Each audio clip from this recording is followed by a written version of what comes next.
So he's leading you up the stairs and trying to make small talk, asking where you come from. But he's clearly not really listening to any answers you want to give. Feel free to give an answer anyway, but he's not listening. Or they're not listening, sorry.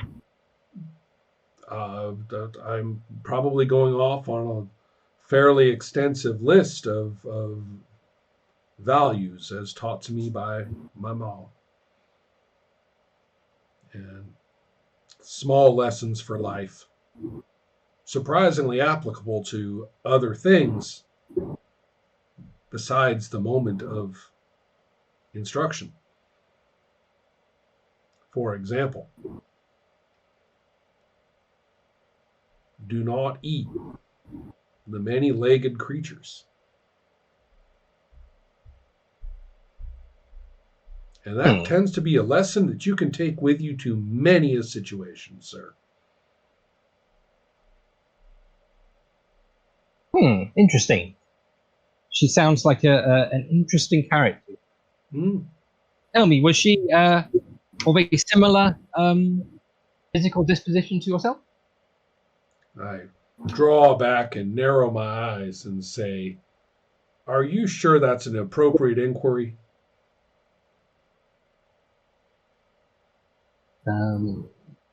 Question, are they sure about that?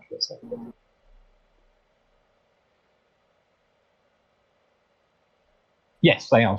They are very apologetic. Keen to say they obviously didn't mean to cause any offence at all. As they usher you up the final flight of stairs that takes you into the area depicted on the map, which I just posted into the chat.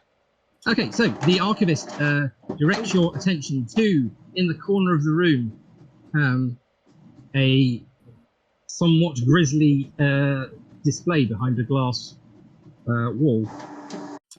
They're explaining they have been creating some of the finest artworks of the ancient world.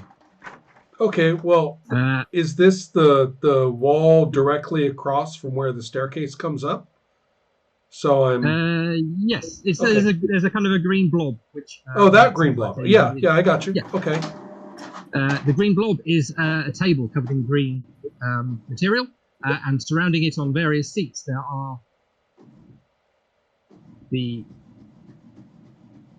immobile and possibly slightly decaying figures of 7 arcs. Ew. Playing cards.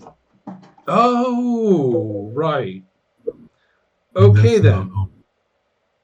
What's the square? The purple square. That's a discoloration in the floor. If you make a perception check, I might well tell you what it is. Or I completely failed my perception check, which is only appropriate because Akuma was not even looking for any such thing. So, okay. A total of 5 nets me nothing. Okay. Anyway, the archivist is moving around the room and very keen to show you these delightful artworks that he has created. I'm going to go and examine the dogs for a little bit. Okay. And I'm going to wonder, so how long do they keep? Do you have to get new ones? I mean, is this kind of this art? Is it you have to kind of maintain it? Is that the idea here? Depending on the materials, yes. Sadly, this one requires a certain amount of upkeep. It's a little unfortunate you and your friends didn't acquire some new specimens for this one in your recent encounters. Yeah, might have been hard on the otherwise reasonable individuals that we encountered. They weren't that bad. If they were unreasonable, I might tend to agree with you, but they have their good side. Akuma says loyally. So anyway, these ones should last for a little longer. And he's keen to show you some of the various lines go across the screen are displayed with various canvases on which maybe we'll come to at a point if I can remember what they are or invent something funny. the Alchemist is keen to say, as he's been saying, he's been recreating some of the great artworks. Right. So over there, then to my right, then against the wall, there's these. So you say there's these canvases that have things on them. Those are the black lines, basically, right? Yeah. Okay. There are canvases or things suspended from the ceiling holding canvases. Oh, right. All that, right. All that huge, but that sort of thing. And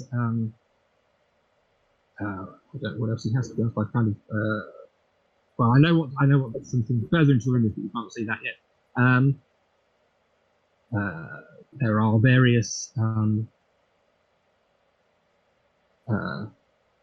pictures that he's recreated in some manner or form, or yes, one of them has definitely been printed on a dot matrix printer, but you wouldn't know what a dot matrix printer is. So that sort of thing. But I am tempted to suggest that one of them is a picture of a sailor holding a small child and things like that. But possibly, yes. What about? Also, I continue to my right, away from the dog table and the canvas that I'm looking at, and then is that like a table there with stuff on it, or what is that kind of biggish? Okay, if you go into the leftward area of the room, you will see a strange technological device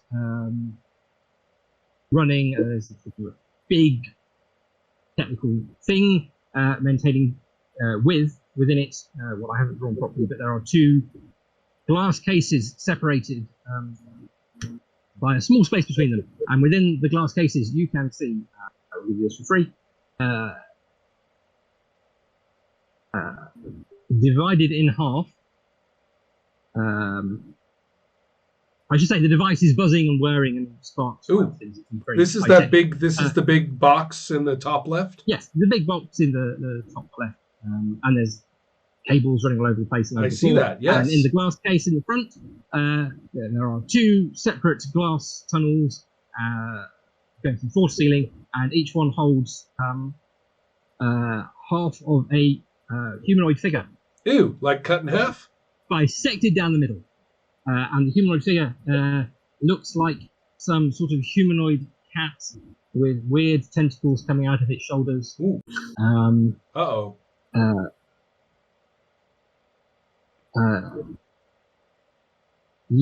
If you look closely at it, you can't see inside the creature where it is bisected. It's kind of fuzzy and blurry. And, it's kind of fuzzy and blurry, so you can't see its internal organs or anything like that. But you can see it's in two bits, and it's really fuzzy down the middle. And it should not be in two halves. Well, specifically, diskette should not be in two halves. Is this a recent acquisition?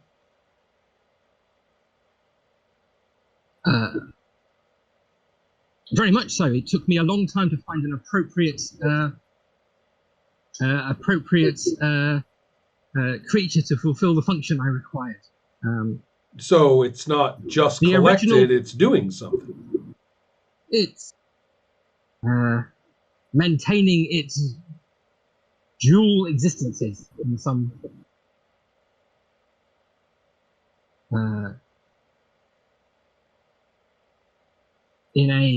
you started using words like quantum and superimposition and things like that. I don't know what was it end. The original version used a much more mundane life form to do this. I don't think it worked nearly as well. What does it do? Not not diskette, he says, but rather where are the wires going? What's that? Oh, the wires have the machine has captured their time distortion in such a way as to create the existence in the two separate places. I understand the original artist used this as a metaphor for the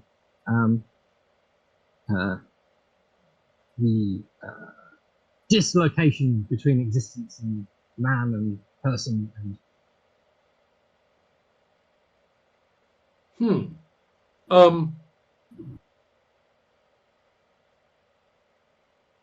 Okay. I'd very much like you to join my collection, but obviously I wouldn't need a machine to get you to recreate the artwork I have in mind for you. Well, let's see there. We've got the dogs with their little pictures that they're holding. Mm-hmm. We've got 2 in 1 or 1 in 2 or whatever you've got going on there.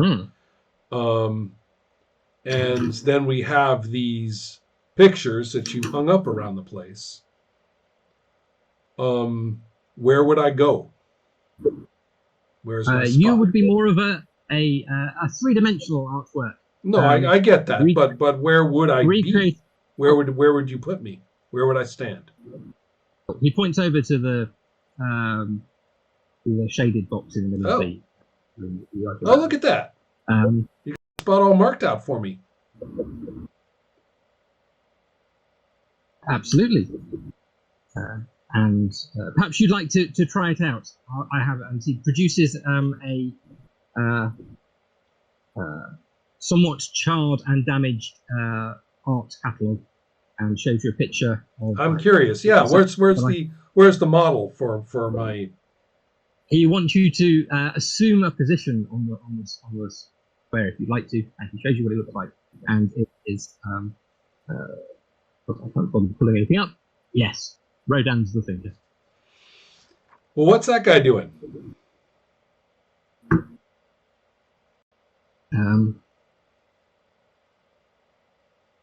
Why don't you try it out and see? Well, I don't understand what he's doing. I mean, is he punching himself? I mean, what is that?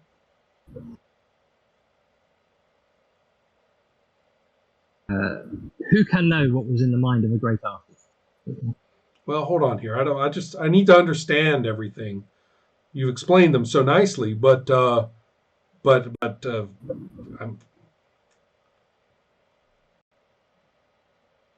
want to be able to participate in this. Completely unaware of what I'm saying.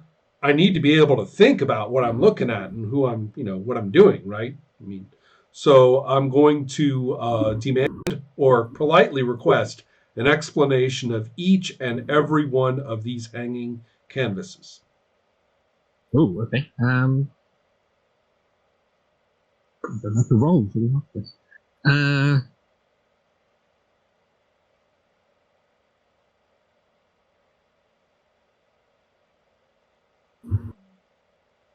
Oh, okay, right. The archivist is entirely stumped and unable to describe what any of these artworks are about. He says they stand there mouthing and almost shocked that you would ask such a question. But he was explaining them all to me. I am disappointed. He rolled a natural 1. He's Oh no. In fact, yes, since he's stumped by your questions, I suspect he starts to shout at you and says, "Just do it." Right. That's I don't care about your motivation, he said. Oh, right. Oh, man. I'm sad. My motivation was important to me. Well, I don't see why I shouldn't try it out. Let me rehearse a little bit before we settle this. Let me rehearse a little bit, and I'm going to try and sit in the right fashion and, maybe a little interpretation. I can kneel instead of sit, right? Maybe I can look up. That's sort of frozen thing. On me, so I assume that's me being unable to.